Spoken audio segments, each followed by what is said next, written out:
Like Ethereum, the blockchain, I think will get used less and less by retail. It's like just simple trend extrapolation. Like people cannot afford the gas most of the time. I think it will still be the settlement layer for many layer twos, and the activity for DeFi will move to different like L2s. I would say, like I don't know what is the TVL of Ethereum right now, but I think that it's still higher, much higher than L2s, and I think this will be shifting. I'm not sure if it will be as fast as to say that it will, that like L2s will flip ETH this year or Ethereum TVL this year, but it's definitely a trend that we will see unraveling. ETH, the asset, I'm not too worried about. Is like big enough and liquid enough to attract and interesting enough to attract institutions after Bitcoin. And like ETF narrative, I think it's very well placed, even though it's being front run right now.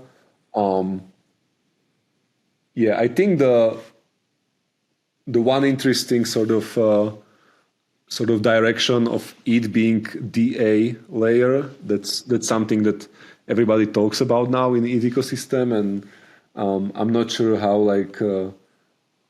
much of it is justified. When it comes to DA, like you have Celestia, which is much cheaper, but then like how much additional security do you need, and how much are you willing to pay for it, and does Ethereum provide this additional security? I'm not sure like how many projects are asking this question when they look at all these options for like DA. So I'm not sure about that part, but yeah, I think that Ethereum ecosystem is definitely here to stay. I don't have strong confidence it will outperform massively, but it's like a decent like beta to all crypto markets. So that's one thing. I kind of feel that many of the layer 2 tokens right now are pretty hyped, especially given the FDV and some unlocks. But when you look at the OTC markets, you may gauge whether these unlocks will be meaningful or not. And there are obviously at least two huge tokens being dropped probably this year: Starknet and ZK Sync. Yeah, as you may have noticed, I'm quite bullish on ZK in long term in general. I'm not sure what it will do like in 2024, but I would say it will be interesting and it will enable some new use cases. And the last thing about Ethereum L2s is this like observation I have about especially Optimism and Arbitrum becoming their own sort of hubs for like L3s. I think Optimism calls itself Superchain right now for like all the OP stack layer 2s and maybe some layer 3s, and then Arbitrum has hyperchains, right? No. ZK Sync has hyperchains, Arbitrum has something else, but they all kind of try to become their own hubs. So they don't seem to be satisfied, for being just a normal like layer 2 with their DeFi ecosystem. They actually want to foster their own like side chains or layer 3s, which is very interesting that we see these fractals kind of evolving. I think it's a bit complicated for most users and even developers to grok, and I think it will get worse before it gets better. We will see more and more complicated infra pieces kind of attaching themselves.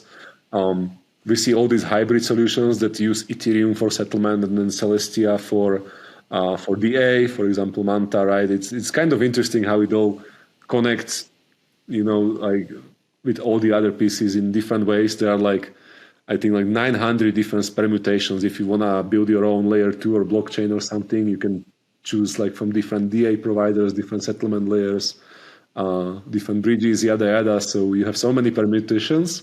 And this is a clear sign of like the market, how do you call it? Market sort of product explosion. And we will see consolidation quite soon. Like, I'm not sure if 2024 or 25 or 26, but we will see most of these projects kind of, either die out or becoming very niche and irrelevant, and then couple of huge winners that will slowly take over the market share just because of network effects, and then just being better at something than the rest, at something meaningful.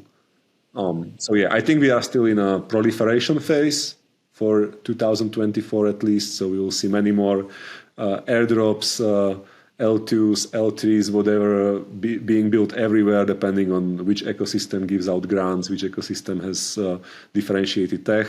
And then sometimes in 2000, maybe late 24, maybe 25, we will see the bubble kind of pop a bit, and then like it will be winner take most market.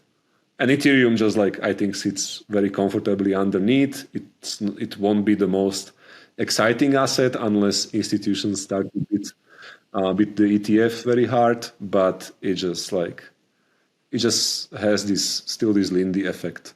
Even though it feels a bit mid-curve right now, like it's not the best DA or settlement layer, it's not the best like execution layer, it's not the simplest, it's none of these things. It's just like sort of very well understood and adopted at this point to have some inertia. But yeah, I would say that overall EVM market share will decrease a bit, not because like people will leave EVM, but just because there will be so many non-EVM options that will also get traction, that like the market will expand so much that the percentage share of EVM will just like decrease, but like the TVL and activity on EVM chains won't decrease.